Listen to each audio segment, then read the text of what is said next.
Welcome along to the French Rugby Podcast with me, Tim Groves, former Scotland international, Johnny Beattie, and ex-France hooker, Benjamin Kaiser. We've got another great guest coming up on today's show, and he's a former teammate of yours, Benji, so hopefully you'll have some juicy stories for us.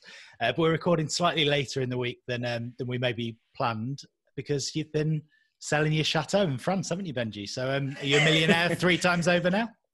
No, definitely not. I mean, I don't have the luxury of living on the Côte Basque. You know, Clermont is a humble, low to the ground town that just needs to get going. But listen, big life moves with children and with officially the kindest, but the worst movers in history, and made it particularly interesting. You know, all the cliches that we try to talk about, about France and England, this and that. Well, my word, they were all the way up there.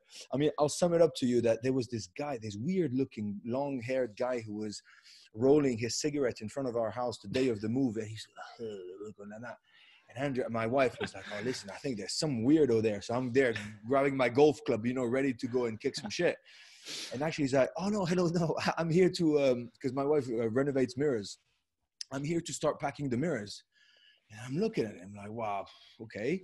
So this guy, is trying to smoke. "Oh, I can't smoke inside the house." "No, sorry." It actually sort of bothers me just a tiny bit. And then he starts wrapping those mirrors and stuff, but he didn't wrap the feet. I said, "Yeah, but don't worry, when you put them in storage, they've got cardboard on the floor, and they don't get," "Yeah, but how are they going to get to storage?" It's like, "Well, in the van. Is there cardboard in the van?" "No." It's like, "You do the math, mate." It's like, "Oh, yeah, good point. So it's long. So I just went back to finish all the little bits. I still have half the house left there. So I took the wine, 100%. I took Priorities, my shirts. Priorities. Good stuff. Yeah, priorities. I took my shirts. I took everything my wife wanted, obviously. But I mean, it was just legendary. Like a dressing room with 3 doors, empty, full. So it's not like they forgot like a box here and there. It's the doors that did not even open, So a long few days, but listen, that's done. And now I'm happy to be here. Awesome. Was your week better, Johnny? Mine's been super quiet. So my wife Jen's getting to the end stages of pregnancy. So we're effectively on a self-imposed lockdown. So all travel, everything to games is kind of been kicked back. We've got maybe 3, 4, 5 weeks to go. So just waiting for little bub to arrive, which will be good fun, quiet. Times ahead over Christmas, I imagine, but that's been it. So rugby now is on lockdown for me. It's all going to be watched on the TV, on the couch, instead of being up in Paris for Canal Plus, or even back with ITV, back for Scotland, Georgia was the plan, but now it's not going to happen. So quiet time, family time, which I'm looking forward to, and a crazy couple of months ahead. Good stuff. Well, we'll get our guest on soon, but it's all been kicking off the pitch in France, hasn't it? So just give us the lowdown on what's been happening in terms of the kind of dispute between the LNR and the FFR about the availability of internationals for this autumn, if you can. We'll speak about it with Scotty, because it will fit perfectly, basically, of what his history, what happened and stuff. But so the French Federation elections just happened Saturday. And the results came in, and Bernard Laporte is still in place with a huge victory of 51.48%. And he got asked, "Did you tremble?" I was like, "Why would I even be scared? When the results are there for you, it's fine." So it's all a bit of a show. But let's just say that now there's just the start of the problem, because the league actually sued World Rugby and the federation, because they consider that they pushed through this Auto Nations Cup with 6 French team games, including 1 week off in the middle. It's just too much to ask for the top 14 clubs to bear this heavy weight and burden of having to save world economy of rugby through international games, despite the fact that it's going to hit the top 14 clubs who, honestly, at the moment, they're coming out one after the other. 5,000 people in the stands was already complicated. 1,000 people, which is what is the case in most clubs. It means that by January, so it's like the day after tomorrow, they're going to have to find solutions, because they won't be able to survive that way. So to be honest, I mean, French rugby is in jeopardy. It's everybody's shaken up. We were mainly able to create this economy through rugby thanks to hospitality, to fan experience, to venues, sort of economy that was generated around it. No more fans, no more venues. and makes it extremely complicated. On top of that, the federation wants to save their ass, and they're basically blaming everything on the league. So the tension is sky high, to the point where it's almost like a legal pursuit now. I think it's unheard of in the history that they're basically going through in front of courts and stuff. They had a few meetings of conciliation, I don't know how you call that, but that went nowhere. Clearly, and everybody said, listen, it was completely useless. They said, okay, for 5 games. Federation said 6 games or 7 games, potentially, because there's one in the middle. The reality is, this international rugby starts by World Rugby, starts after that with the federations, and that's how it should be in my mind. But to be totally honest, when they created this Auto Nations Cup and they add a friendly game before the last Six Nations game, I just think that's pushing it. That's a bit harsh, you know. I mean, top 14 is already shaken for different reasons that we spoke about already. The reason why they're so tense economically is because they created this live or die situation. It's not, they don't want to be sustainable. They're paying maximum that they can, and they're spending as much as they can, and they created this fake economy that we spoke about that now is getting hit in the mouth by COVID. So it's an incredibly tough situation. Somebody's going to die. That's what worries me. Somebody's going to fall. But that's the case everywhere. Going back to Bernie and Bernard Laporte, his election win kind of reminds me of Brexit. It's just going to divide people and keep going. Like, it's the same percentage as well. It's going to divide people, and the story's going to keep going. But like, ultimately, it's the one game added that's the difference and the sticking point. But realistically, the FFR, the French Federation, they normally have 4 internationals anyway in winter. But that's it. They're all at the point, like you said, Benji, you know, in January, something's going to start falling. But it's not just France. You look at UK, you look at Ireland, you look at the English clubs. I mean, there are a few big clubs in England already this close to going in the next month. There's a few huge names, huge clubs that are close to falling. And France is no different. Everybody's affected in the same way. The situation is dire for everybody. You've got Racing Metro. You had Jackie Lorenzetti came out, I think, in March and said, look, already we're losing 1.3 million a month in salaries and paying out. So it's not sustainable. Something has to change. But ultimately, the way the world is acting just now on a political level, everything is shut down, everything is forced. So everybody's got their hands tied. And now politically, it's like political grab. What can we get? Financially, what can we grab? How can we grab power? But at the end of the day, the amount of money that they're spending on the legal wrangle that's going to come out of it is only going to generate more debt. So it's not helping anybody. The FFR, again, isn't a rich, even though it's a huge rugby nation, there isn't a lot of money in the FFR. They don't generate that much cash. So they need everything they can get. And the club's the exact same. So it's not nice to watch unfold. It's horrible, but it's the same everywhere right now, unfortunately. But to give you, to your point, Johnny, just to give you an example of the reality in which the world is, and obviously the economy of rugby is, and the side bit that which is we need to win an election, live or die. The budget that was presented by the FFR to basically, you know, I said, oh, the results speak for me, for Bernard Laporte. Apparently, and I'm saying, okay, apparently, because it's not a given fact. They based their budget on 5 international games of November with 80,000 people. They based their budget with Six Nations 2021 with 85,000 people in Stade de France every single game. So that's, not only is it being sort of blind, but it's also bluntly cheating. So that's the reality of, you still want to win your day-to-day battle. But the big thing is that the massive battle that everybody is in, they should be aligning forces and trying to find the solutions together. Otherwise, like you said, somebody's going to get punched in the mouth. And it's a domino effect. The federation can think they're above everybody, but if Racing fall, which I think we'll have like 6 guys that got called up in the squad, or maybe even more than that, I think it's 8 guys. So where will these guys go? Will they play? Will they not play? I mean, you know, it's just like Saracens going to second division. It does impact the England national side. So somebody's going to be hurt, and I would just hope and cross my fingers that at some point they're going to get a bit of smartness within them and actually find a solution together, rather than just killing each other from side to side.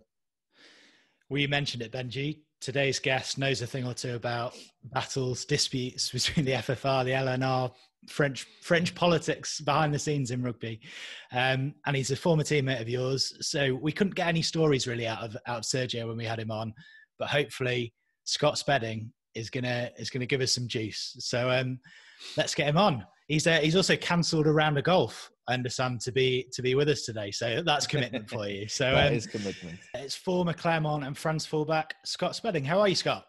Hey guys, good to see you. So set the scene for us. You're retired now. How's retirement treating you? Where in the world are you? Yeah, so I'm down in Osogor, which is not too far from where Johnny is, down the southwest coast. Fell in love with the place when I played in Bayonne down here. So enjoying life down here, family's happy, and really enjoying retirement, to be fair. I think the time was right for me to call it a day.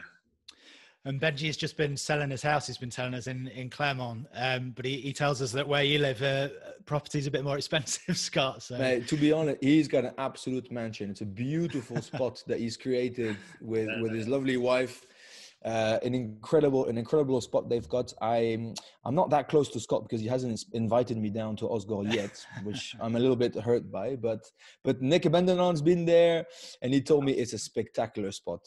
Beautiful little place. Andrew's been down here, Benji, but you haven't, eh? Exactly. There you go. Can you actually finish your sentence? Can you finish your sentence? You said that she was invited by your wife, because otherwise it sounds very weird. Huh? No, we love it down here. Obviously, I think we got in at the right time. I think property has exploded down here. Like Benji said, with whole coronavirus thing, people are looking to get down to the coast and maybe live in more spots like these. So I think we got in at the right time, and we're quite fortunate. But we're very happy down here. Little boy's happy. He joined rugby a couple of weeks ago with Johnny's little one. So they go play rugby on Saturday mornings, and family's happy. And so playing a lot of golf, which is good. Good golf course down here. We're playing tomorrow, right? Yeah, hopefully. If you're not podcasting, mate. This is it. It's you today, mate. Golf tomorrow. Yeah. Well, you mentioned that you and Johnny's sons are playing rugby together, so there's potentially a couple of future French internationals there. So we'll get on to your France career shortly, but just take us right back to the start. So obviously you grew up in South Africa, played for the Sharks, South Africa under 21. So presumably you grew up wanting to play for the Springboks, right? Yeah, look, I was passionate about rugby from before I could play. Like at extremely young age, 5, 6, 7. I collected all the cards of the professional players back then. I loved watching rugby. My dad would take me to go watch. Back then it was Transvaal, became the Lions, and we'd go watch Springbok games. So look, I was taken by all rugby. Obviously, growing up in South Africa, the Springboks were obviously the team, especially around then. I think I was 9. I went to the World Cup final where they beat the All Blacks. My dad was very kind in organising tickets, and he was able to take me and my brother. So that was an awesome experience. So I think I was taken by the rugby thing, and it turned out that from a young age that I played decently, and I was very fortunate to get scholarships to go to a decent school. So it quickly became that I could make something out of this. But yeah, so obviously the way it panned out, once you get a bit older, it's just about looking for opportunities and trying to make it into any sort of team. But as a youngster, absolutely taken by South African rugby, by rugby in general, and just passionate about the sport from a very young age. So how did that move come about, Scott? You talked about opportunities. How did the move to France come about for you after South African 21s and being part of the South African system? So at a young age, I was pulled up into the Sharks senior side, but probably in hindsight was too early. I didn't understand what it took to be a professional, or the sacrifices you need to make, the way you need to train and stuff like that. I was fortunate enough to play for South Africa at 21, and we played the World Cup was in France, was in Clermont, and got back to South Africa. Opportunities had dried up a bit. I was playing in a Shark side, which was littered with Springboks at that stage. And Breve contacted me and said, look, they'd seen me play in that World Cup. There would be an opportunity, but I would play with the juniors, they'll play with the Espoirs. It's like the under 21 or under 23 side in France. And opportunities were few and far between in South Africa. So I thought, it's an opportunity. And I went over, and to be honest, I did not know how big rugby was in France until I got there. You see these stadiums week in and week out, passion with the fans and stuff. And quickly, my goals and sort of my ambitions were to make a career for myself, if possible, in France, and probably met the right guys at the right time here. Guys like Jamie Noon, a guy like Gerard Foslo.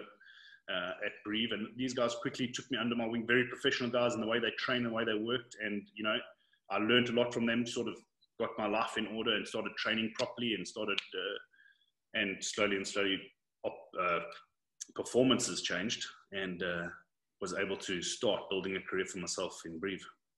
Tell me if I'm wrong, Scotty, but I remember you telling me that final, was it final, semi-final? Yeah, it was the final. I think that you lost to France in Michelin for the under-21s World Cup, 2006, something like that. Yeah. And you said you were impressed by the place, that you were sort of blown away by the facilities, the passion, like you said, the area and this and that. And at the back of your mind, you always had a thing about, listen, and then you started obviously following Clermont, sort of the way that they were playing and this and that. And you in the back of your mind, you're like, that's a place that I would love to play for. Breve, just to set the scene, is probably the biggest rivalry and the biggest enemies that you could possibly find. They hate our guts, like lit to the point they would spit at your face basically before a game and all that. But even him playing there, you mentioned Gerard Voslo, who ended up playing for Clermont as well. So tell me if I'm wrong, but is it always in the back of your mind that you think, this could be a place for me, right? It could be a good place for my rugby. I think Clermont sort of came on my radar when I got to France. We've seen Clermont play over the years, and just like the way they clean teams up. I mean, I've gone to play in Clermont with Breve or with Bayonne, and you almost know you're going to get a harding. Even the coaches know. You can see by the teams that they put out. Rather save our guys and let's send some young guys, because you're on a harding to nothing. And just the way Clermont went about their rugby and the power that they showed and everything, it was almost like, when you get the opportunity where Clermont comes along and asks you to go to the club, it's almost like a selection. Do you know what I'm saying? You get selected to go to Clermont. And I didn't ever think I would get the opportunity to go there, but it was definitely a club that I sort of aspired to play for. I think a lot of guys would dream to go play for Clermont, especially back then, the teams that they had. So yeah, that's why when the opportunity did come, it was a massive move for me to get an opportunity to play for a club like that, with the squads that they had and the facilities and everything that goes with it. I want to go back a step. So before we get to Clermont, let's talk more about Breve, because obviously Clermont is here, and Breve obviously is a different budget, different level of facilities. So as a young kid coming through the Sharks Academy, playing with top level Springboks, and then arriving at Breve, like you touched on guys like Jamie Noon, but when you arrived, what was Breve like in terms of a rugby culture, a work ethic, a place to play your rugby, compared to what you knew then as a young South African bloke?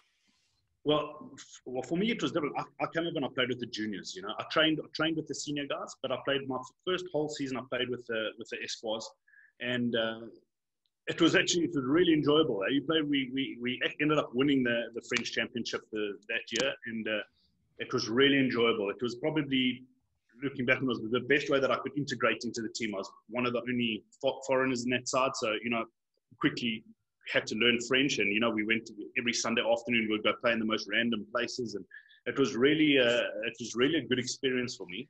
And didn't you play 10? Didn't you play 10, Scotty? Yeah, I was a fly half back then, yeah, and so I was playing 10. The biggest fly half in France. That's to show you the quality of rugby at the Espoir. You can just dummy his way the whole time. Just get those big shoulders into those poor little Frenchies who were just barely out of high school. They got bullied by you, mate. No, but it was good fun. And we still got a WhatsApp group with those guys today. And it really was a great experience. And, I remember celebrating that when we won the championship there, we celebrated for like a week with those boys, and and you just realize how important it was at young age groups for these guys, how important like winning a title was for them. And it really was a cool experience. But for me, the culture shock that I sort of got coming from South Africa, and I started playing a few games with the senior side, was the change room before the game. And Benji, you would know a few of the guys that Breve had back then. Breve had a really good side back then. Mental. They qualified for the Heineken Cup in the first or second year I was there. But I mean, guys like Arno Miller, Guillaume Rib, Pascal Didier, these guys were guys you'd rather have on your team than play against them. They were out there to cause havoc. And anyways, I remember first couple of games with the senior side, just before the game, one of those three guys would shout and everyone into the showers, everyone.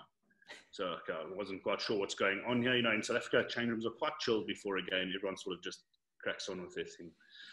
And we were playing a big relegation game against Lyon. And they started slapping guys all around the change room. And I remember Guillaume Rib went up to one of the Argentinian props and headbutted him, split his head open. But as he took the hit, so he split his head open, blood was pumping out. He went back and hit the knob in the shower that lets the water out. So both of them are drenched in water. One guy's pissing blood out his head. And now we've got to go out and play. And the guy couldn't start the game. Now he's on the bench getting stitched up before the game. And I was like taken aback by the noise, and these guys were shouting and slapping dudes. So that was, but I suppose that was French rugby, and the stories you hear of old school French rugby. It didn't work on me, because I remember once I took quite a big slap from Arno Miller, and for the first he's a big man, eh? For the first 20 minutes of the game, my ear was just ringing. completely put me off my game, and I was just trying to recover from my ear ringing the whole time. But those are special memories. It's something that you got to experience, and I really enjoyed my time in Brive. It was a good club for me. It was a good club for me to get opportunity to learn from guys like that. And like I said, there were a few guys there that we crossed paths that really added massive value to me becoming a professional. Just a quick one about Arno Miller. So he did his whole career basically in like Federal 1, then second division. And then I had this team in Albi who absolutely killed everyone. And they got promoted to top 14, a tiny little place near Castres.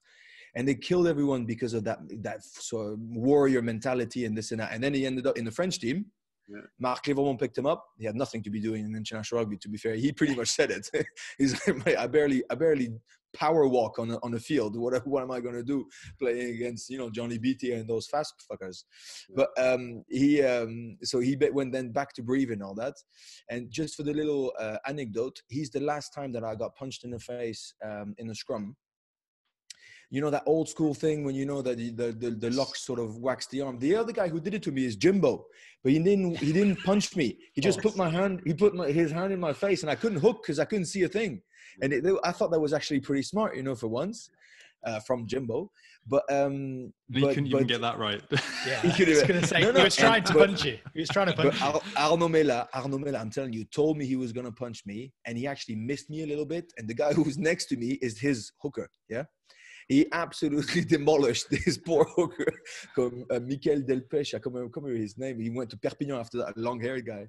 Oh, my word. He absolutely whacked him. So I had a bit of a mark, yeah, but his hooker was dead meat.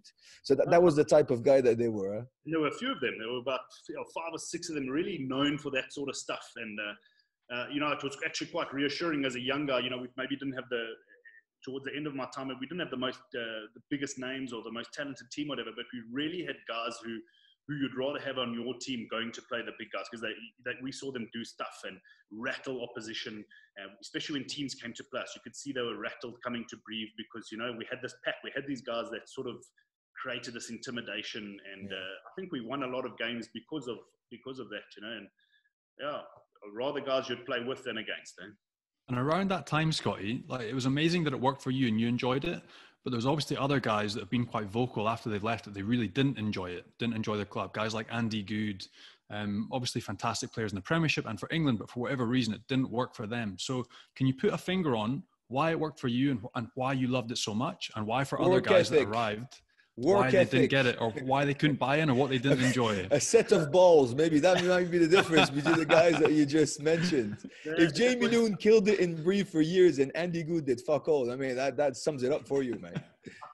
Well, look, I wasn't, when I came over, they had quite a big contingency of English guys. I think there was Andy Good, there was Sean Perry, Steve Thompson, Ben Cohen, Ricky Flutie came over for a bit. Obviously, Jamie Noon was there. So there was quite a big English connection there. And obviously, I think maybe when a couple of games are lost, fingers get pointed. I'm not sure. And maybe, Andy was actually, he actually bought in. Andy spoke decent French. He really made an effort to speak French with the guys. He was well liked by all by the squad. Obviously, he's good fun in a change room. And I think maybe with Andy, maybe the clash came in with the coach at the time. I think him and Hugo Mola didn't get on. which was bizarre because Andy would go and play Six Nations for England. He would then come back to Breve and he wouldn't play. So I think Andy was getting maybe a bit frustrated, and then he got the opportunity to go to the Sharks for Super Rugby halfway through our season, and he took that opportunity to rather go play. So I think that left a sour taste in Andy's mouth, but he really was a appreciated guy there, and he really did make an effort. I think now he only throws out the big swear words in French, but he did buy into the whole speaking French and made an effort. And in terms of your next move, Scott, you moved from Breve down to Bayonne. So was that all motivated by wanting to be by the coast, the sun and the sand, or how did that come about? Once again, until I got to a stage of my career, it was really just taking sort of what opportunities were available. I can't say at that stage that I had a lot of clubs to choose from. Bayonne, I was starting to play decent rugby towards my end of the time in Breve, thanks to Hugo Moller. Look, the current Toulouse coach, he said to me, look, I'm going to play you, whether you play well or you play badly, you're going to play to the end of the season. And that sort of gave me the confidence. I had a lot of doubt whether I was up for it, whether I had and I just played. And if I had a bad game, he stuck to his word. He kept me going. I was playing fly half. He then later moved me to fullback. And so that gave me confidence. And that last season, it sort of really started coming together for me with my performances and stuff. And obviously, Bayonne then came along, and it was an opportunity to go there. They also they'd signed quite a few big stars at that stage, with the Rokothokos, the Phillips, Cedric Heymans was there, and so it was just for me. It was a step up for me to try keep going after where I need to try get to. Obviously. Later on, the getting asked to go to Clermont was obviously those are the steps I needed to take to get to a certain position, to put myself in a better position. But I can't say I had a lot of clubs looking for my services at that stage. So it was great to have one who was keen on me, and that probably was Bayonne, where everything came together for me properly. And it was a huge period for the club. I mean, Alan Athalou obviously put a lot of money in as the main sponsor. You touched on some of the guys. You had Chisholm there as well, Remy Martin, some huge names. But for whatever reason, it didn't quite go right on the field. You were one of the few shining lights in that group of people that we've just talked about. Can you put a finger on why it didn't go so well during that period at Bayonne? I think they would have expected much more success, but it turned out to be a relegation battle pretty much every year. Can you give us an insight as to why it didn't really function on the pitch for you guys? Yeah, I think this is just my opinion. From Athalou came along, he had a lot of money. He wanted stars there, so they went out and got big names. But I'm not so sure that there was much thought process behind the sort of the rugby aspect behind it. It's all great and well. He wanted to have adverts for his brand and everything, and all these guys did ad, but you needed to build a team around these guys. I like Joe Rokothoko is a perfect example of it. You get Joe Rokothoko over, superstar. But he can't do it by himself. We all know rugby's played by, you need 14 guys around you, putting him in positions to finish his one-on-ones. You end up throwing him the ball. He's got 12 oaks all over him. He's not going to be able to create magic from nothing.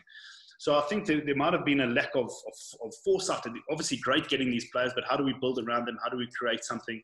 And obviously, takes time to work. You're playing against big teams. You're playing against Clermont, Toulouse. These guys, their machine's rolling already. And they were just too impatient with it. And I think Athalou got quite impatient. They got rid of a few guys.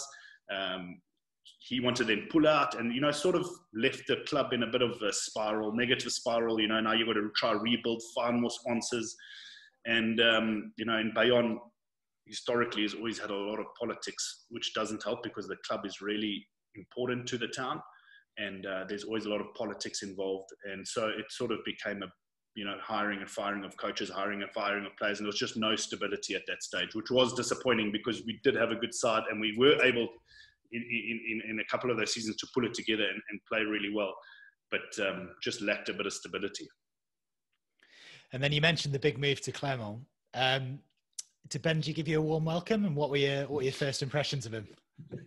Yeah, no, Benji. No, to be fair, Benji, even when I arrived in the French team and in Clermont, was extremely welcoming. He's one of the few, probably in Clermont, that goes out of his way to welcome guys, and I think that's maybe somewhere where Clermont could work on.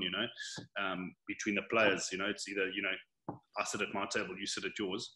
Whereas Benji's probably, you know, he's there. He makes sure people are welcome.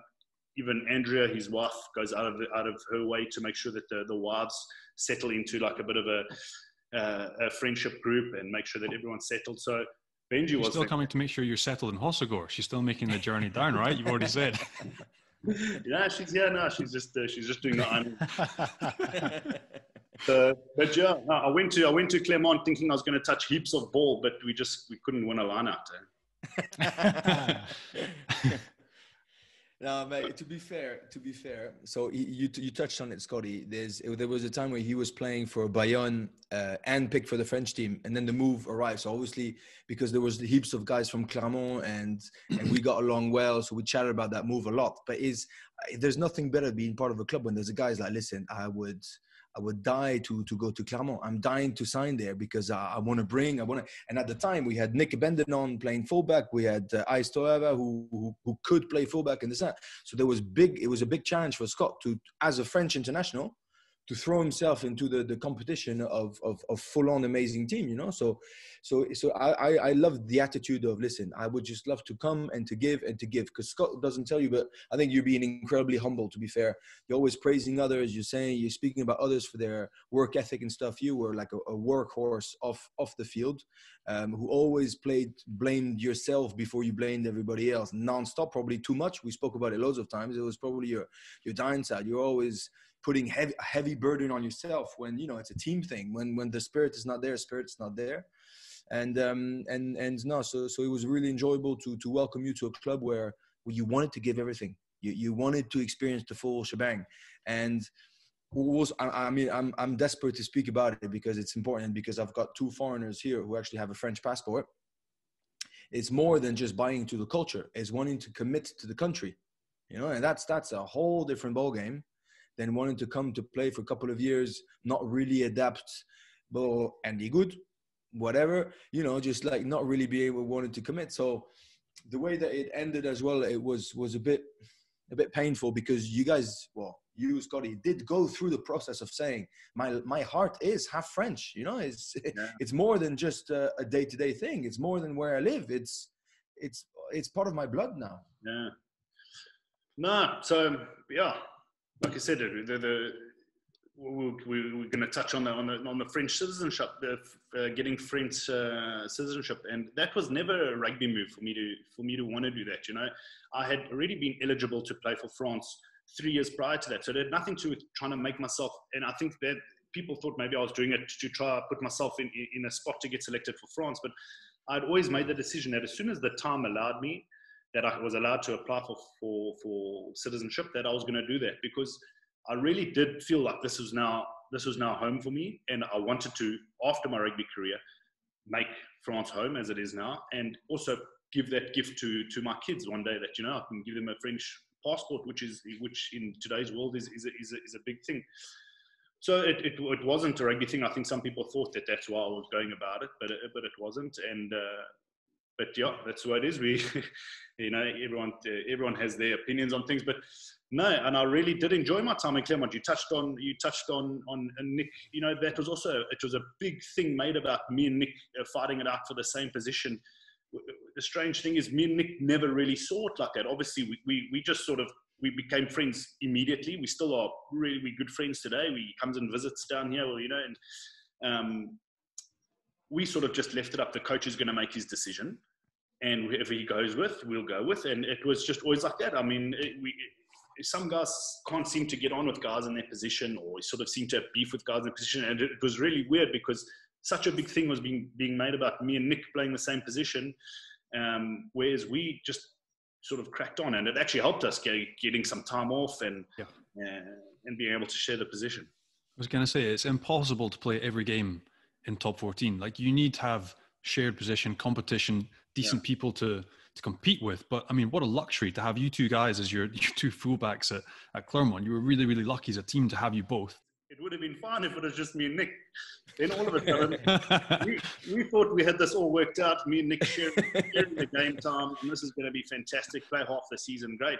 Next thing, they find medical joker Ais Toeva, who comes along, And absolutely, honestly, one of the most skillful players you'll find. Like you can't even argue to the coach to say, "Well, I'm not playing." You know, the guy he's so classy. And then he ended up becoming probably the first choice fullback. And me and Nick sort of found ourselves, you know, fighting it out for second spot between us. So it really became where we were in a position where we had 3 international fullbacks in that squad, where probably a squad only needs 1 international fullback and maybe someone who can cover a bit. So it was a very it was probably overloaded at the fullback position at that stage. But I mean, even with us, I mean, he's such a classy guy as well that it was very easy to accept not playing with guys like that ahead of you. Scott, going back again to your citizenship, I know that you really enjoyed the process of going through and going up and getting your passport, but they obviously as well, they made a bit of a case of you and they had a ceremony for you in Bayonne. And I was wondering if you could tell us a little bit about that ceremony and how it went. Yeah, so you get awarded the citizenship, and then quite a few months later, they have a ceremony where you go over and, you know, you hand over your visas, whatever, and they actually award you your papers and everything, and it's a standard thing. All the people that have been awarded it, you know, go to the ceremony. And I had obviously just recently played for France, so there was quite a lot of press at this ceremony.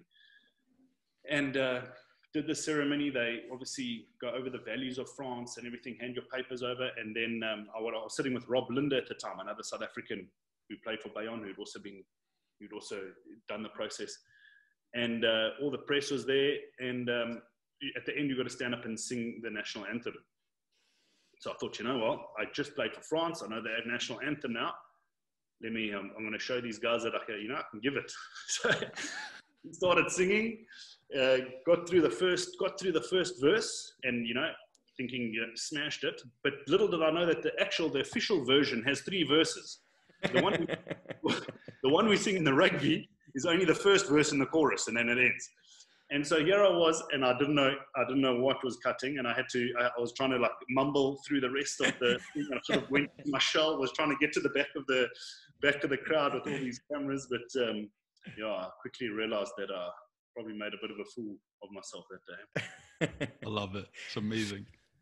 And Scott, you mentioned that the citizenship was not connected at all to international rugby, but you said there you made your debut. And I remember at the time, there was a big thing about how emotional you were. So just talk us through kind of how it worked, getting that call, like what you felt like at the time, and then making your debut. Yeah, so there's actually a bit of a story behind that, which I've never shared with anyone. Probably no one's really asked, but... We have now, Scott. We have. Tell us. So what happened was we were playing Clermont on the Saturday night. I think it was a very late game. It was a 8:45 game on the Saturday night. I finished captain's run on the Friday afternoon. Went home and I was busy having my pre-game barbecue or braai, you know, that I always used to do the night before a game. And I was in my apartment then, and while I was outside there, I got a phone call, a random number, and it was, I answered the phone. He said, "Hello, Scott, it's Serge Blanco. Where are you now?" So I was like, I wasn't sure if it was a joke or... Anyways, he said, I'm coming to your place in 15 minutes. So I was like, jeez, okay, quickly trying to tidy up the place, picking up my laundry. Anyways, true. Put another steak on the barbecue. Yeah, he just heard you having a barbecue, man. And he arrived 15 minutes later and came up to my apartment. And I'm like, this is like way surreal for me now. I've got Serge Blanco sitting on my couch. My steak's still burning outside. And you know, I wasn't quite sure what he was there for. You know, I'd just recently been invited to the French Barbarians. I thought maybe, I know he's obviously heavily involved in that. Maybe it was to do that. I don't know if he was recruit me to go to Biarritz. And he said, look, there's been an injury in the French team. Brice Dulin has hurt himself. It hasn't been announced yet. It'll come out tomorrow. But he wanted to find out from my side what if I wanted to play for France, and that I'm probably going to get selected the following evening. But he said, it's not sure. I can't, it's not sure yet. And we need to see how your game goes. So he left me with that on a Friday night. Pressure. Pressure, yeah. And he left me with that on a Friday night, and he said, "Don't tell anyone. Don't even tell your parents. Let's see tomorrow night." So he left me with that. So obviously, a lot of emotions going. Obviously, phoned my dad. Like, what do I do now? This is what's just happened. Anyways, the next day we went to the hotel. Long day in the hotel, and obviously news starts filtering out all over social media, and all the news things that Dulan is injured and who's going to be the backup fullback. Obviously, my name's being thrown around in there. I've got all my teammates giving me the big, you're going to get called up. They're singing the national anthem when we're eating lunch, and it's all having a go. But I was struggling with the emotion. It was so emotional to try to keep this all in. I was struggling to concentrate on my game. We had a massive game that evening. So I actually ended up calling Joe Rokathoka and just asking him to just go have a chat outside. Joe's a very clear thinker. He's very realistic about things, and he just helped put things into order for me. He just said, "Look, you've got a big game this evening. The only thing you can control now is your game. So whether you play well or badly, the selection is going to happen. You get chosen or not, whatever. But all you can do now is control how you play." And it was emotional. I think I cried a bit with Joe that afternoon outside there. Anyways, we went to the game. We had a decent game. I got charged down the first 2 minutes, which obviously didn't help my confidence, but I was able to rebuild the game. Had a decent game. We beat Clermont, and went up into the change room, and I was just like, it was so emotional. I didn't know what was happening. Was it going to happen? Maybe I got charged down. Maybe they're not going to approve of that. Benji says I always think about the negatives, and I do, and was thinking about all the mistakes I made. Anyways, I needed to go to the toilet, and then Bayonne, the toilets are outside of the change room. And as I walked out, I bumped into Patrice Legisque. And he looked at me and he just said, "I've got a plane ticket for you to come to camp."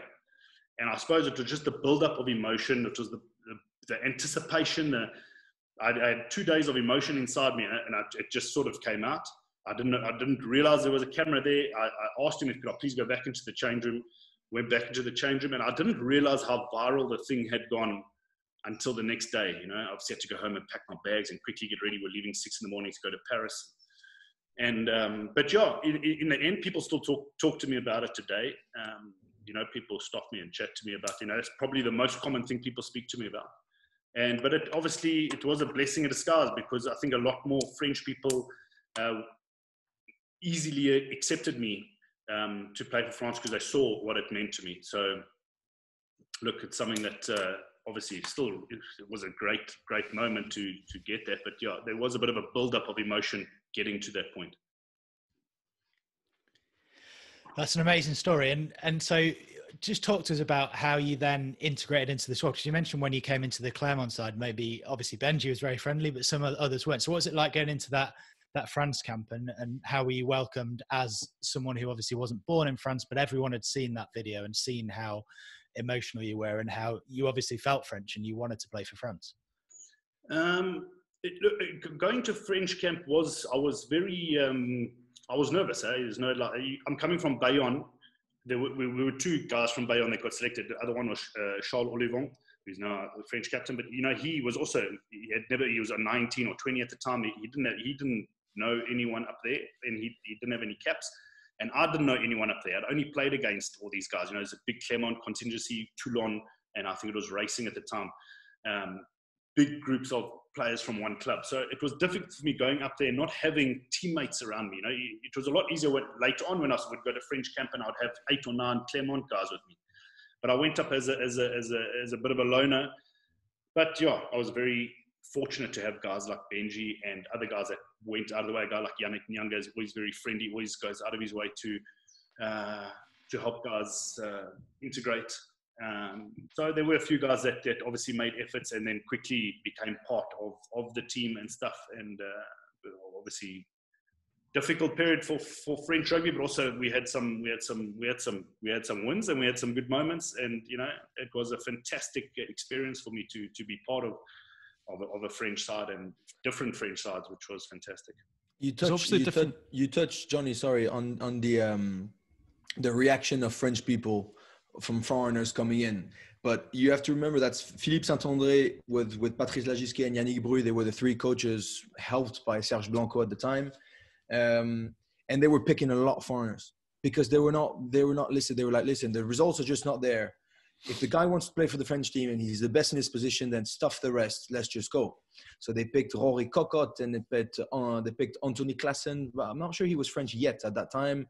And Noah Nakatasi, that they just started big. So every time there was somebody's names was mentioned, Winnie Antonio. Yep. Every time there was somebody's name was mentioned, it was, it's just another foreigner. But I think what Scotty did, genuinely, because obviously it wasn't rehearsed or whatever, even though if you want to get Serge Nolko to your flat, just put a little steak on the barbie, mate. He'll smell it from a mile or two away, and he'll be there. And I know Scotty's barbecuing skills, and I would run as well for them. So it's only fair to say that you sort of you got him in there. But that's right. You got to do what you got to do. But to be fair, his reaction, I know from a fact that the typical Frenchman will take the piss out of Scotty. You've been crying, but in their heart, they loved it. They loved it because you show passion, you show that you care, you show that you're just a general human being. That's the Latin side of French. We are full of emotions. It can be good, it can be bad. So when Scotty does it, you're like, there's more to that. It means a lot to him. Then if it means that much, then please come on board. Yeah, no, I think it definitely, like you said, there was a bit of a stigma at that stage with foreign guys getting selected for France. And I think it definitely did break that. That helped break that ice of that, and people were a lot more. Listen, yeah, there's more to this. It's not just a foreign guy coming to play. There's a lot of sacrifice that's got in. And like I say, I get stopped by people often when they're chatting, and probably the most common thing they speak to me about is that video and how they were moved by that. And so that if it did help in people opening their perspectives a little bit, then I'm very grateful for that. And talk to us about, you mentioned Philippe Saint-André, and he was the coach at the time that you were playing under, and then obviously the 2015 World Cup and how it ended in the quarterfinal. So there were some good times, but it didn't end very well. So talk to us about what it was like playing under Philippe, and then how it all ended at the end of that World Cup. Well, look, Philippe's he's a very nice guy. He was always very, very welcoming and very nice to me. He treated me and my family when they came over fantastically. I came in at the end of his last year of his 4 years, and like Benji said, I think he was looking for solutions before the World Cup in bringing a few foreign guys or new guys in before the World Cup. I think he was under extreme amount of pressure by that stage. I think the team had lost confidence. It wasn't an easy environment, I think also what they try to do, which rightfully so, they try to save the 4-year tenure by having a big World Cup. If you could have a big World Cup, we can sort of forget almost what happened in 2011. Although it wasn't as, obviously they had a lot more success. So we got beasted in that Benji, we got beasted in that 2 months leading up to the World Cup. We were extremely fit, but I probably think we were overcooked going into that. Guys were probably mentally and physically drained getting to the World Cup. And then, we were up against it. Everyone was hoping for some sort of big surprise or a bit of a miracle or whatever. But if you look at the 4 years, realistically, other than a miracle, that wasn't going to happen, But everyone, because of what's happened between France and the All Blacks in the past, the rest of the world were hoping for some sort of piece of magic here. It just didn't pan out that way, and it was an extremely tough way to end that World Cup. Also something that was followed me and Benji around a bit, being part of that. It was a tough pill to swallow. I think the whole world was watching that game, hoping for a repeat of a classic France All Black game. And very disappointing to be on the receiving end of a harding in front of such a big audience and such a big occasion. I kind of want to ask both of you. Sad. It was, but even for me, watching as a Scot, watching you guys and seeing how much rugby means to this country, watching you guys, I was sad for you and sad for rugby fans. It looked like it was really hard and tedious to go through and to play. So what was the question to both of you? Doesn't matter who goes first, but what was it like in terms of the environment around you, because you knew it wasn't easy. The French press is really difficult. They were killing you every week. What was that like to live through as a team, to try and perform with that hanging over you, both as a team and as individuals? I think for the French team at the time was the result of the one thing that for me, that Scotty, that we've been speaking a lot on this podcast, is the fight between the clubs and the federation. They were just clearly not working together. It was, and you're sitting there, like in French, you say le cul entre deux chaises. Your ass is between two chairs. It's literally what it is. Like you don't know who you're playing for. So we were fanatics of playing for Clermont. But every time you're talking about the 2015 World Cup. We did 2 finals that year with Clermont. We lost the Champions Cup finals to Toulon, and we lost the top 14 final against Stade Français. They gave us 2.5 weeks off. And then the first day I'm there on the beep. Mentally, we were absolutely drained. We spent hours on that freaking watt bike that I want to chuck outside the window now, because so it makes me want to think of horror stories.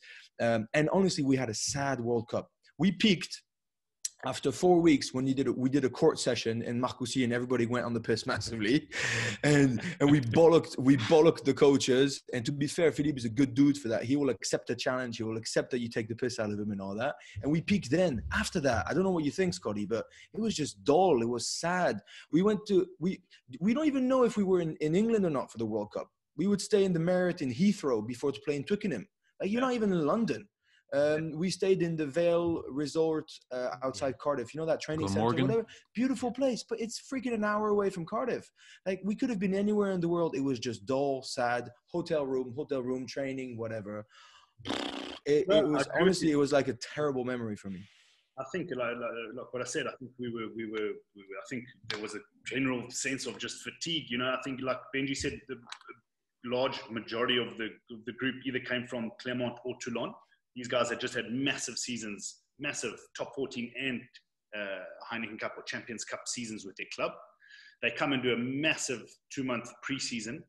And I think other teams arriving at that World Cup arrive there with, you know, this is excitement. And now part of the World Cup, there's this buzz around you in the center of town. You can feel this. You know, it's just a build-up of emotion leading into these games. Whereas I feel like the French side going into it was just flat. You know, the guys were, even though obviously you want to get up for it, you want, your emotions are there, but you know, the mind and the body just struggles to get up to the same level as the Irish, let's say, who've just completely focused on this, or the All Blacks, you know, put all the emphasis on getting ready for these games. And I found that disappointing, and I really realized how bad it actually was when I went to Clermont, because then I was in the French side. And so you'd play big top 14 games, big championship, Champions Cup games, and then you've got to go play international, the big 6 to 8 weeks with the Six Nations, and come back and get straight back into it. Whereas you would be better off playing for a club like Bayonne, if you were an automatic selection for France, or a smaller club where you would play the European Cup and you could sit out those games. And, you know, some top 14 games where the coaches, you know, maybe going to give some other guys a chance because maybe not going to go win.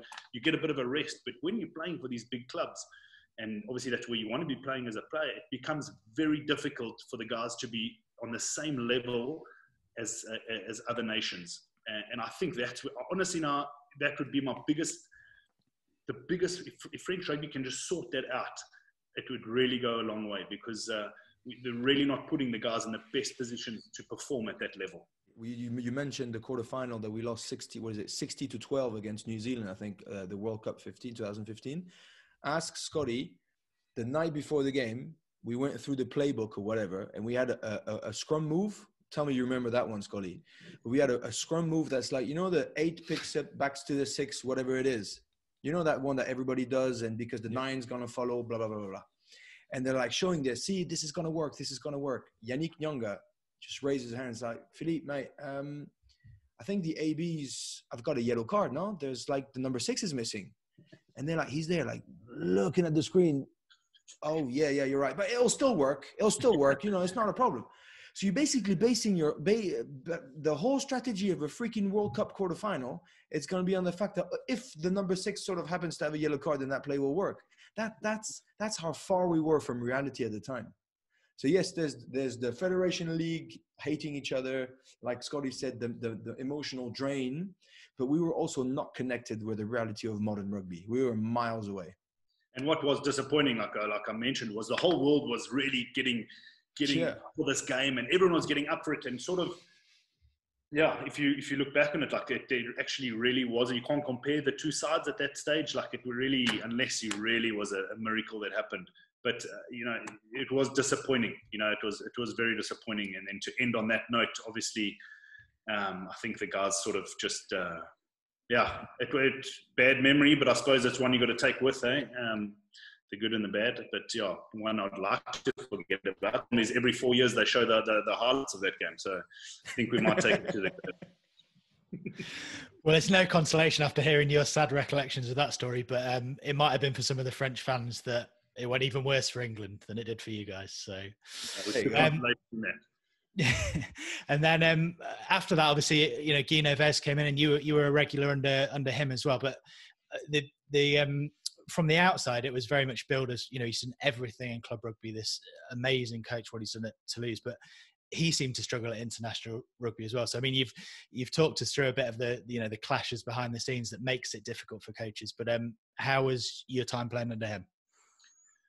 Yeah, well, he obviously came in and he had to pick it up from quite low, which just after that All Black loss, everyone, the French team was at quite a low. So he obviously he needed some time to get the team to where he needed to. It started off all right. He picked quite a lot of young guys, a few older guys, which I was lucky to be part of. And I think he was on the right track. And then obviously we know that I think he's a guy that needs to be in control completely. If he's going to have, he works with these players, he tries to play little mental games with them. So he needs to be the boss as he was in Toulouse. There was obviously the change of presidency. And then all the press who got on the bandwagon of, is he going to get fired by Laporte? And there was this big talking point, and then obviously Laporte was there, and you could almost feel that, there's now a battle of egos between the two bosses. You could see if Bernard came to talk to us, then, you could see by Guy's reaction that he wasn't respecting it, or vice versa. And I just found that for me, that was like that was a moment for me that I was just so disappointed in French rugby at that moment, because you've got probably two of the most celebrated coaches in France. Two guys who have wealth of knowledge on French rugby. And if there was ever a time for two guys just to put their egos aside, to sit down and work together on the same page and say, listen, this is how we're going to sort it out. You couldn't ask for two bigger names or more experience from these two guys. And they just ended up, obviously it ended in flames with Laporte getting fired. There was also the story of Laporte giving Guy an ultimatum of how many games he had to win and it was just, it was so disappointing. That was probably the right time, and they probably had enough power to go speak to the clubs, and those two guys, if they worked together, would be able to probably have an influence on changing the system, but just incapable of putting the egos aside and doing what's best for French rugby. And I think that's where French rugby is at the moment, is that it's a battle of egos and prides, instead of really, let's make the right decisions now for French rugby. And that's just, it was extremely disappointing to see how those two ended his tenure ended with the French team. And then obviously we've touched on it, but you had your own kind of disputes behind the scenes. Despite being a France international, you weren't given JIFF status, and you were sort of heavily affected by the change in the rules and what was happening sort of behind the scenes towards the end of your career. So can you just talk us through what happened at the time and how it kind of developed into a sort of a legal dispute with the LNR and go to the Supreme Court and things like that? So look, I had actually never questioned that I wasn't JIFF. I had JIFF, for the English listeners, is obviously a player that's gone through an academy in France, counts as a local player in the quota system here. I'd never actually questioned that. I understood that I was South African born. I've now come to France, and I knew I was extremely privileged to be playing for France. It came about, my agent got hold of me one day, said he'd spoken to an attorney who had previous non-JIFs statuses changed to JIFF. There were a few Georgians that were able to change their statuses in Montpellier, and he really feels that they've got a case for me to change my status, and he's going to speak to the federation.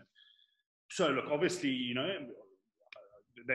getting brought to me, obviously you're going to want to do that. A JIFF player is obviously a lot more attractive to a club and a lot more valuable to a club than a non-JIFF player. So it made sense to me. I was playing for France and had the citizenship, and plus I had been in academy just not long enough, so it all made sense. And the sort of I was in the French side at the moment, and they spoke to me at Marcosi at the time. They're like, look, you should follow the process, and we should try and get you this status. So I was like, of course, it's a no-brainer.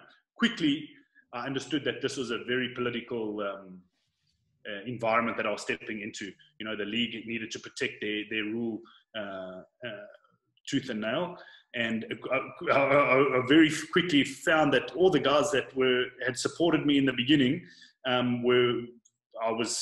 it was just me and my attorney left. Even my agent sort of distanced himself from me because I think the league had put a lot of pressure on guys not to meddle in this, but it also took a whole dimension in the media that I found myself in a position, one that I didn't really ask for, and I didn't really want to be in. Like Benji said, I don't really want to be in the media, especially for anything negative and stuff like that. And I found myself caught up in this thing. Wherever I went, people were talking to me about it. The only one positive I had is that everyone sort of felt it from my side. I really felt that there was a strong support for me, saying, "Look, this isn't correct." So it was a bit of a dark time for me. I won't lie. I was in a big fight. And the league took it extremely important. I remember going up to the Supreme Court, just me and my attorney, because I'd lost everyone else. And I think the league walked in with a legal team of like 10 guys. They were with the biggest guys. They were prepared for it. We were on a hiding to nothing. We were supposed to go to European courts, but I think at that stage, I had lost all sort of motivation to keep going, to keep following this route. So it was disappointing. It was disappointing for that to be played out in the media the way it was. I didn't want to be seen as someone who took what I'd been given in France, as like a bit of a spoiled brat. Now I'm trying to get more out of it, and I was worried that that's how it would come off. But my argument was more that, as much as I'm all for there must be a system to protect the young French guys. I'm the first guy that there has to be. These guys need to be getting opportunities. We cannot be having clubs with aligning 15 foreigners and the young guys aren't getting opportunity. Where I found that the rules were being bent was that I was playing for France and I'd play against Fiji, and there would be 4 or 5 JIFF guys playing for Fiji, but I'm playing for France. And so I'm becoming less attractive for a club because, one, I'm away with France for quite a long period of the season. Plus, I don't count as JIFF when I go back to the club. And I just felt that it was actually becoming a negative for me. It was becoming harder and harder and the clubs are telling me that, look, you're not attractive to us to take you. And so that was more, the rule in essence is good, but it's just been totally bent by clubs that it's actually, I think the year that I did that, there were 45 guys, 45 players in top 14 and Pro D2 who were JIFF, who were protected by the French quota system, but played for other countries. And I felt, that is wrong. 40, that's over 2, you've got 2 teams there of guys that aren't eligible to play for France, but they're protected by the quota system. I'm playing for France and I'm not protected by the quota system. And I just felt that it was a bit warped, the whole rule, even though I understood why there needed to be a rule in place. It is warped, but it's falling into the political.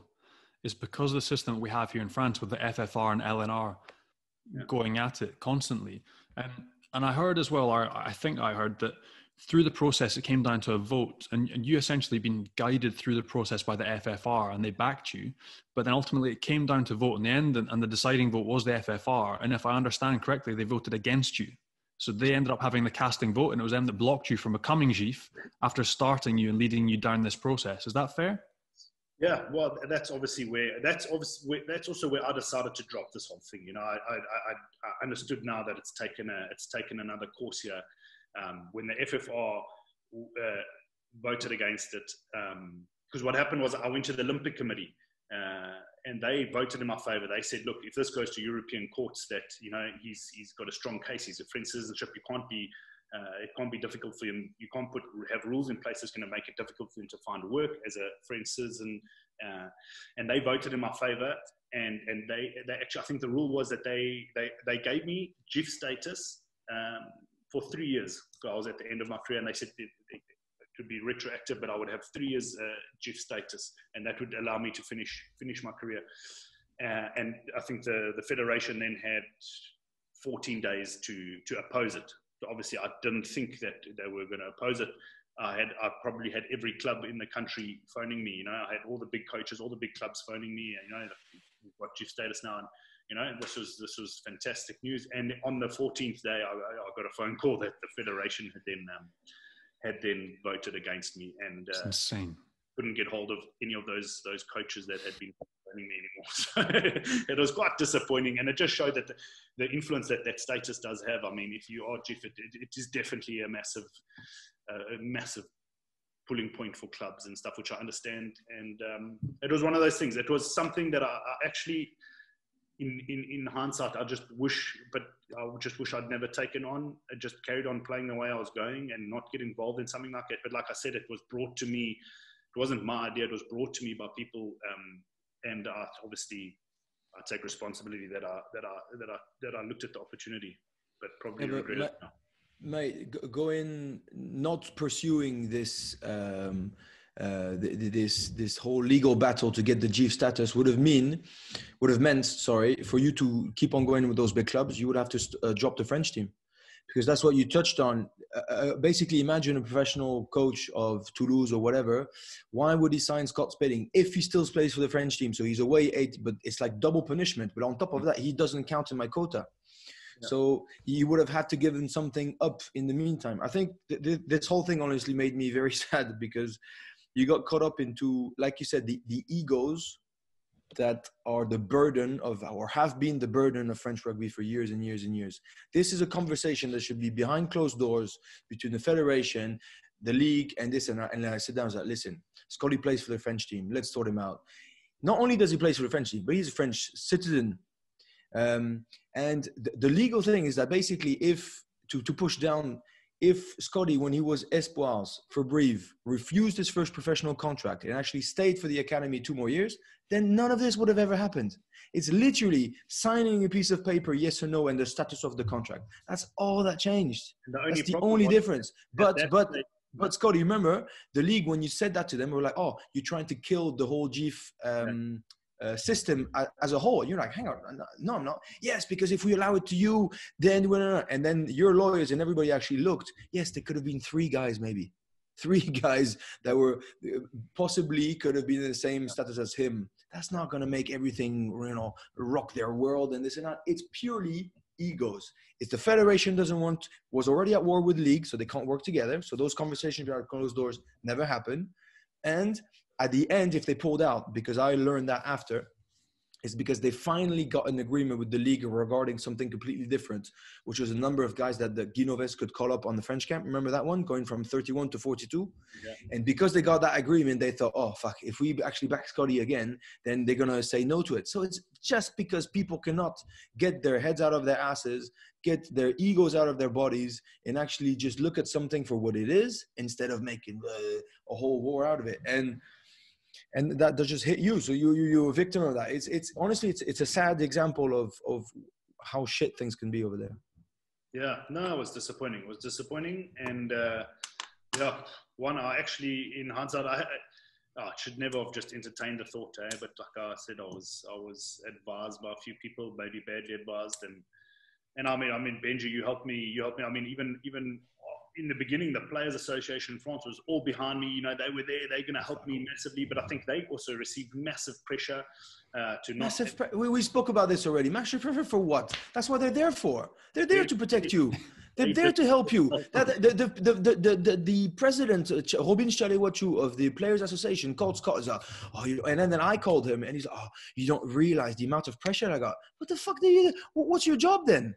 Your job is to take the pressure off Scott. Your job is to be screaming because he put one tweet saying the players are sharing back Scotty. Oh, you don't realize the repercussion of this tweet. What else are you guys meant to do? You know, if you're not there to challenge and to speak up for the players, what is it? And again, it's because they don't work together. And he was scared that they wouldn't get anything else because they were trying to fight. Well, I think it was like the pension and, you know, there's something to do with the contract structures that they were fighting for the players. Oh, if we fight the league with that, they're not going to give us this. Then kill Scotty. You know, drop one for the other 10 to stay alive. It's sad. But then I hope, Scotty, for you, like, you haven't gone through it in vain. I hope that the more it's talked about and the more people realize, like, you've gone through a process, it exposes how daft the situation is here with LNR, FFR, even with Proval all being linked financially, how much pressure there is. I hope that ultimately you've gone through it. It has been a process that has been hard, tricky. It hasn't gone the way you wanted. And you now wish you hadn't started it. But the positive that might come out of it is that we might see change. Eventually, if people get hold of the story, they understand how poorly run it is, and how guys like you have been affected, we might see change. So yes, regret, but at the same time, hopefully it's been for something. Yeah, I do hope so. I do hope that just some common sense prevails in a system like that. You know, I know Bernard Laporte, he wanted to bring a different system into place. He struggled to bring some of these ideas into action. Obviously, he's struggling to get past the league and stuff. But obviously, I also realized that it's not that easy with European law and stuff like that to put something in place that's actually durable.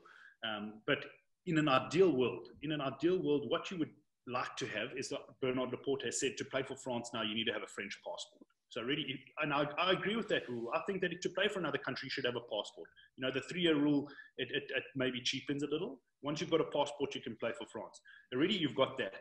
To have a quota system, I think that you should, one, have citizenship. So you're a French citizen, plus you must be eligible to play for France. Then you should be protected by the quota system. There's no point in having guys protected by your quota system who play for other countries.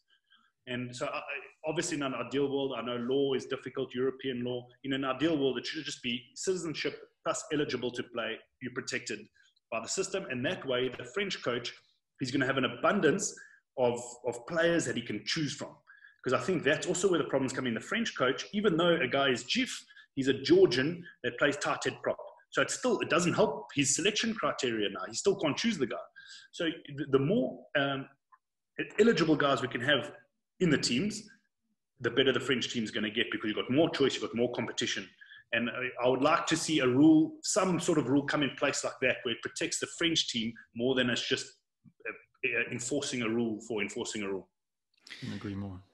And Scott, we've gone through the whole journey from sort of, you know, how passionate, how emotional you were to play for France and to become a French citizen. And then we've talked about how the politics behind the scenes.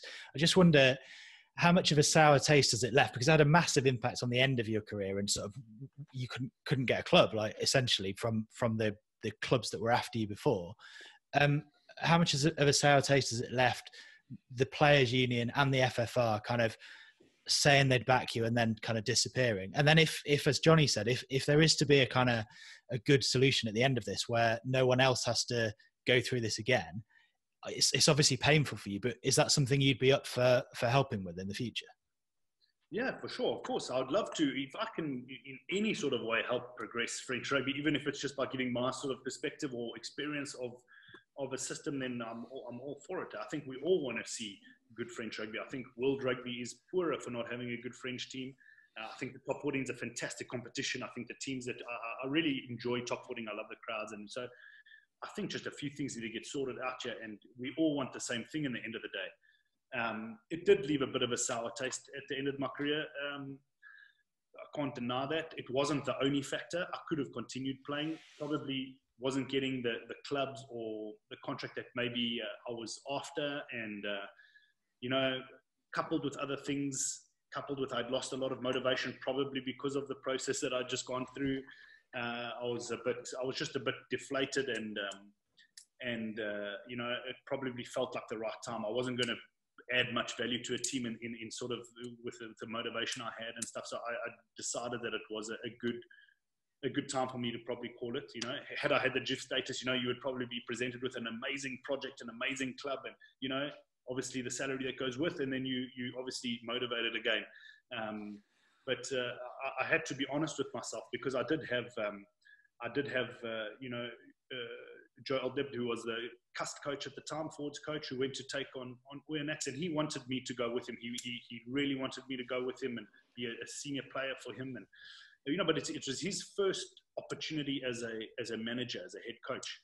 And like I'd spoken with Storm, my wife, and I was just like, I'm going to let this guy down. He's going to put a lot of hope on me going there because it's his big opportunity now, and I'm going to let the guy down. I need to be honest with him and probably tell him to put his resources or his energy into getting someone else, because I was going to get down on myself.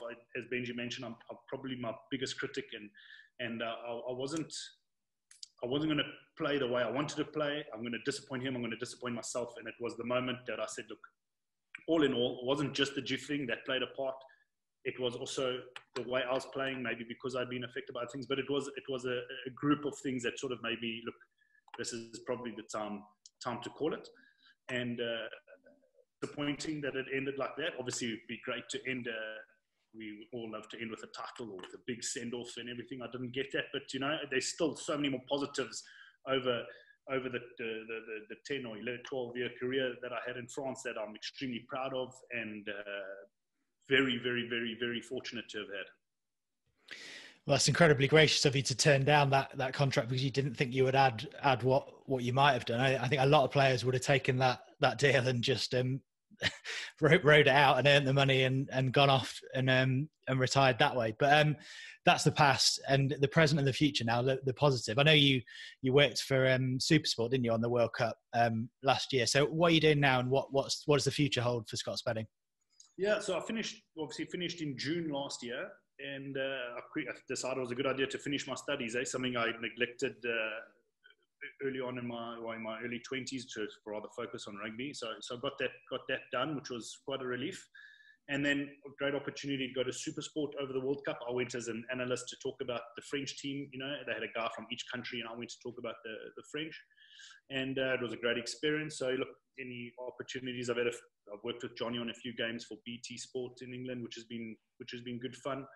So it's nice to stay involved in rugby like that. You still get to go to the game, you talk about it, you have to do your research. So that was quite enjoyable. And we'll see what the future holds. I don't have anything that planned for the moment, but I'm actually really enjoying life after rugby. I'm enjoying watching the guys. I'm enjoying playing a lot of golf now, and a lot less pressure.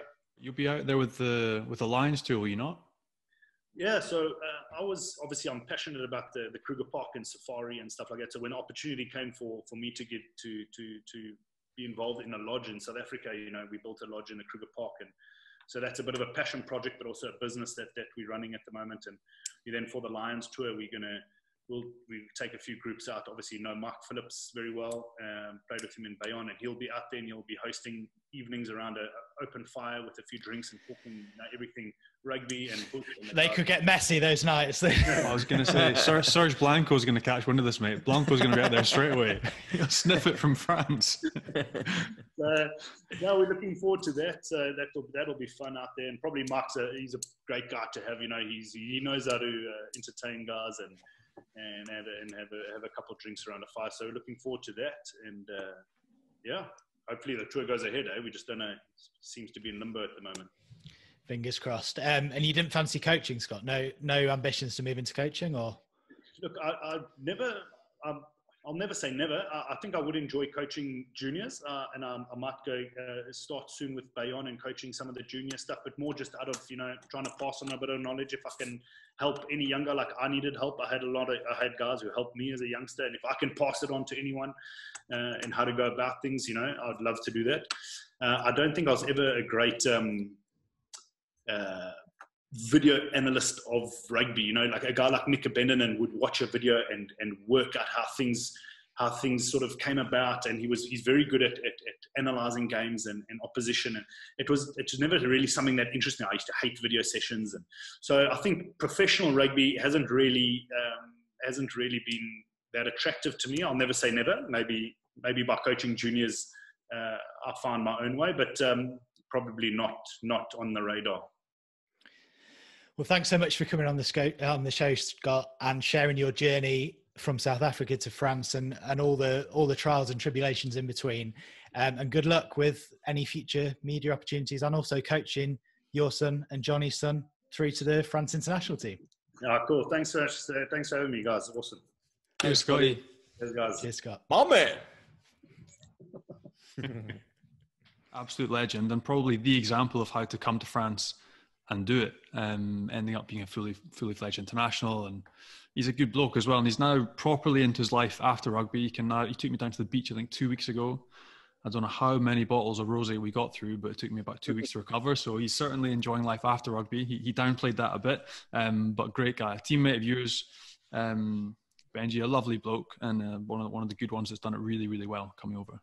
It's good to see him. Look, he was not only did he fight with his not mental health, but with his mental side, where he blamed himself all the time. It was so heavy, and he could get dark from times. He trained like an animal. I mean, he was the guy who would come in because you think he wasn't fit enough. So he would run, he would do weights, he would do whatever. He was constantly on an edge, not necessarily going out much and trying to be careful. And, you know, he was being very hard on himself. So basically to see him, like you said, with a smile on his face, sort of almost philosophical about what happened before and just enjoying life is good to me. It's good to see. I think he's one of those guys that is better off retired. Like when retirement comes, it's a good thing. Like you get people that really miss it and really battle with not having it. But like you talked again about his battles when he played and how hard he was on himself. Not having that pressure week to week for some people is a good thing. And Scotty's definitely one. Like I'm not missing it either, but Scotty's one of those guys now you can actually finally relax. You can go and play golf. You can have a glass of wine, have a beer, and life is easier for him now. So no, top bloke. And he's done it the right way. Good man. And international rugby coming up as well. So Fabien Galtier is named as France squad this week, hasn't he? So what have you made of it? And one question I had, I'm sure you'll talk about who's in and who's not, but Mohamed Hawass, are you surprised that he's in? Because we sort of spoke about his issues off the field. No, I'm not surprised, to be fair. So he let the team down massively against Scotland by punching the dude and getting a red card. He should have not done that. What happened in Montpellier, without going into the secrets of everyone, is not the end of the world. He got caught up into, he behaved with a couple of his teammates like he should have not done. Okay. Since then, he's back on the pitch. He's playing well. So I think the issue is behind. What they meant to say is that you're playing your cards now, so you better behave. I don't think there was many surprise in that French squad other than, Damien Penaud was out for 2 months. He sort of, you know, the ligament at the base of your tibia fibulaire. I don't know how you call that. But he's out for 2 months, so he's going to be a big miss. For those who've seen the semi-final or the quarterfinal and the semi-final of Champions Cup of Racing, they discovered a beast of a man playing tight head called Colombe, and he's only 22. I think he's a meter 95 or 135 kgs, just an absolute unit, born and bred in Paris. And he got picked up in that squad, so that's a big prospect, or I don't know. They do tend to call some guys that will learn the environment, learn what it is to be part of that squad and all that. And then to touch back on the whole fight between the league and the federation, the league kicked out a fuss because they were fed up of having 42 guys called up. So now we're back to 31. So it lasted, that unity lasted 3 months, and then pandemic arrived, and then we're back to square one. And there's only 31 guys who got picked. But no, good, obviously good side. You start when I see Ntamak Jalibert at 10, when I see Dupont-Serin at 9, when I see Olivon who's playing really well, Tao who's playing really well the second row, I see that Colombe coming back. There's some exciting talent, Vakatawa, Teddy Thomas back in after only 1 or 2 games or something like that. Yep. There's still a hell of a lot of talent, and I can't wait to see them again. And even some of the guys left out that we haven't really, like Macalou at Stade Francais, who's been unbelievable since the start. Is he? Sure. Yeah. He just picked up a little injury at the weekend. They had to say it because otherwise it was such a surprise for not having him. I mean, he's been frightfully good. So he was one guy I was hoping he'd be picked up in the squad. I hope he gets some game time later on, because it's been almost 3 years now, or 4 years that he hasn't figured. But I thought this year might be his chance to get in, and his form has been exceptional. So for him, and yet Colombe, again, the big talking point in France is this new tight head. And tight head's not an area that France have struggled, but since, you know, the era of Nicolas Mas and absolute French scrummaging domination, there hasn't been a real pillar of light on the French tight head. And watching this guy coming through, I remember watching him for the under-20s for the French side, and he was an absolute monster, and he's made that step up really quickly. First choice now at Racing, and I really hope he could be maybe the next step for the French side and some renewed French scrum domination. So he's got a couple of huge weeks coming up again before we get to the internationals with the final, which hopefully we played. Racing have got 0 cases, so fingers crossed for them. But he's been my biggest guy. I've been a fan of him since the start of the year, and caught him under 20. He's been exceptional. Other guys kind of unlucky to miss out. So Clermont from Racing has come in at centre, whereas I thought maybe Tauzin from Toulouse might have had the nod. He's been freaky again since he got his first game time last year with the Espoirs at Toulouse, and then first top 14 games last year. He's been exceptional as well. And it's more, you talked about Teddy Thomas coming back in, but when you take Damien Penaud out of this French side, we talk about French flair and the Rhine rugby that we like to see. That's the one, not area of fragility, but it's the lightest area for me is the back three. So if you look at, you've got Vincent Rattez, you've got Ramos and Boutier playing fullback, but there's not the sort of dominance that we're used to seeing. Whether it's with Huget or Penaud, these guys for me are slightly different. I agree with you, Johnny, but to be fair, who knew Boutier and Rattez 10 months ago? Nobody. And now everybody in England knows them because they absolutely killed England for the first game of Six Nations. So I agree with you. It's not sort of the name power, but I mean, the results are there. And you got to give one thing to Galtier. They picked guys that delivered. The Boutier, the Awas, the Rattez, the Arthur Vincent, the center, Olivon, captain, whatever. And they just keep them there. It's not about the name, it's about how you perform. Which is awesome. Well, they will look forward to working with Fabien Galtier and being well drilled by Sean Edwards in the weeks to come. And we'll look forward to talking about it some more because it's not far away, the end of the Six Nations finally, and then the Autumn Nations Cup. So we will be chatting more international rugby in the coming weeks as well. Thanks, Johnny. Thanks, Benji. And thanks to all of you guys for listening as well. Make sure you hit subscribe, leave us a review, drop us a message on social media, and we will be back with you with another episode next week. Au revoir, guys. Cheers, guys. Father.